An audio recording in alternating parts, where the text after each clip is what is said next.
firman Tuhan untuk seluruh sekalian. Saya ingin menyanyikan puji-pujian berhubung dengan suasana sekarang ini, suasana Natal. Kiranya menjadi berkat untuk seluruh sekalian.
Salam saudara pemirsa, sampai berjumpa kembali dengan kami dalam program Berita Pengharapan.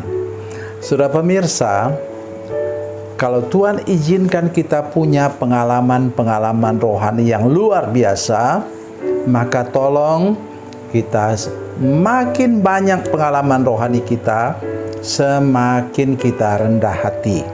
Mari kita berdoa sebelum kita lebih jauh mendengarkan firman Tuhan ini. Bapa, dalam nama Yesus, terima kasih Tuhan, karena ada firman Tuhan yang ajaib dan luar biasa kami dengar sebentar. Tuhan nolong kami sehingga oleh anugerah Tuhan kami mengerti bahwa kalau Tuhan izinkan kami mengalami hal-hal luar biasa, maka kami Tuhan izinkan untuk hidup lebih rendah hati lagi, makin lama makin rendah hati. Terima kasih Tuhan, dalam nama Yesus kami berdoa. Haleluya, amin.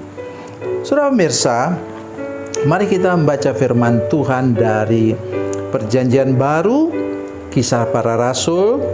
Kisah Para Rasul pasalnya yang ke-8, ayat yang ke-39 dan 40. Kisah Rasul 8, 39 dan 40. Demikian bunyi firman Tuhan. Dan setelah mereka keluar dari air, Roh Tuhan tiba-tiba melarikan Filipus dan sida-sida itu tidak melihatnya lagi. Ia meneruskan perjalanannya dengan sukacita. Tetapi ternyata Filipus ada di Asdod. Ia berjalan melalui daerah itu dan memberitakan Injil di semua kota sampai ia tiba di Kaisarea. Saudara pemirsa, saya mengajak kita hari ini untuk sungguh-sungguh merenungkan hal ini. Kita ingat pengalaman siapa? Pengalaman dari Nabi Elia. waktu itu hujan baru turun setelah kemarau selama 3,5 tahun. Kemudian dalam waktu sekejap katanya, firman Tuhan katakan ketika budaknya, hambanya itu melihat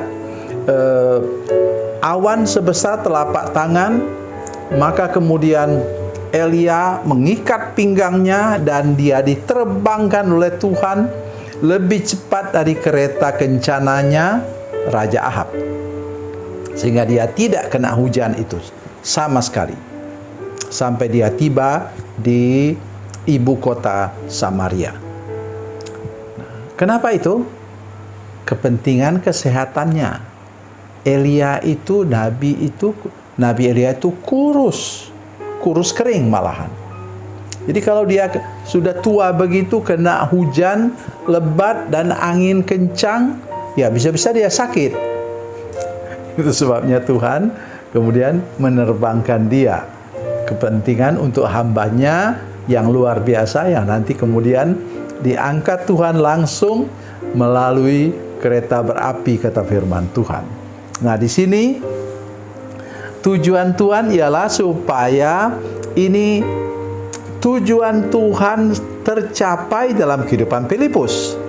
Karena sebenarnya itu sida-sida Ethiopia itu mau membawa dia ke Ethiopia. Karena begitu senangnya dia sudah dibaptis, kemudian dia mau bawa itu Filipus, mau tanda kutip mau sandera Filipus, kemudian menjadi pemimpin gereja di Ethiopia. Tapi rencana Tuhan bukan seperti itu. Saudara perhatikan baik. Jarak antara tempat itu dengan Asdod sekitar, kata kata para penafsir, jaraknya sekitar antara 40 km. Tapi ternyata Filipus ada di Asdod. Diturunkan Tuhan di sana. Diturunkan roh di sana. Ia berjalan melalui daerah itu dan memberitakan Injil di semua kota sampai ia tiba di Kaisaria. Sudah tahu? Kemudian dia menikah di Kaisaria. Itu tentu rencana Tuhan seperti itu untuk hidupnya. Kemudian dia menjadi gembala jemaat di Kaisaria sampai dia meninggal. Dia punya 4 orang anak yang Tuhan beri karunia untuk bernubuat. Luar biasa, karena dia ikut rencana Tuhan yang luar biasa dan bahkan mengalami mujizat untuk sampai ke Kaisaria itu. Jadi saudara sekalian, mari kita ingat firman Tuhan ini benar-benar. Mungkin kita tidak diterbangkan Tuhan seperti itu, ya. Tetapi kabar baiknya ialah Tuhan mau memimpin kita seperti membuat koridor, begitu ya, sehingga kita ikut rencana Tuhan. Lihat di sini, apa buktinya dia ikut rencana Tuhan? Ia berjalan melalui daerah itu dan memberitakan Injil di semua kota sampai ia tiba di Kaisaria. Luar biasa saudara sekalian. Inilah yang harus kita perhatikan pada hari ini, sehingga kita menjalani hidup ini tahu tujuan Tuhan, tahu rencana Tuhan, dan tahu ujung jalan kita itu adalah jalan kebahagiaan, jalan menjadi berkat, jalan di mana bahkan berumah tangga pun kita diatur oleh Tuhan. Jangan bertindak sendiri sehingga nanti satu hari kelak kita kena batunya. Tetapi di sini perhatikan baik-baik. Tuhan buat seperti itu supaya Filipus sampai kepada tujuan Tuhan, sampai kepada rencana Tuhan, bahkan sampai kepada dia dipertemukan dengan seorang gadis di sana yang mengasihi Tuhan. Mereka membesarkan anak bersama-sama.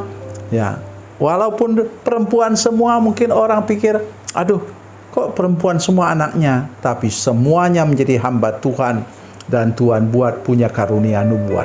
Tuhan Yesus memberkati. Tuhan Yesus baik. Mari kita berdoa. Bapa, dalam nama Yesus, terima kasih untuk firman Tuhan hari ini. Ajar kami untuk ikut rencana Tuhan seperti apapun jalannya.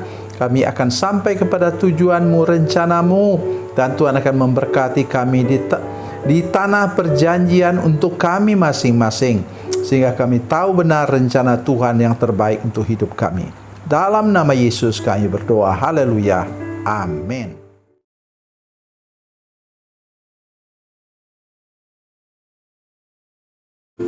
Salam saudara pemirsa, mengakhiri program ini saya mohon kepada saudara-saudara pemirsa sekalian untuk bila saudara menyaksikan program ini melalui channel YouTube, maka tekan subscribe dan bunyikan lonceng. Dan bila saudara menyaksikan program ini melalui channel Facebook, maka tolong saudara-saudara sekalian tekan like dan juga komen. Dan demikian pula bila sudah menyaksikan program Makanan Bergizi hari ini yang tertulis, maka tekan yang sama juga, tekan like dan tekan komen. Dan tolong saudara-saudara sekalian untuk membagikan program ini, share program ini di channel saudara-saudara sekalian, supaya lebih banyak lagi orang diberkati melalui program ini. Tuhan Yesus memberkati, Tuhan Yesus baik.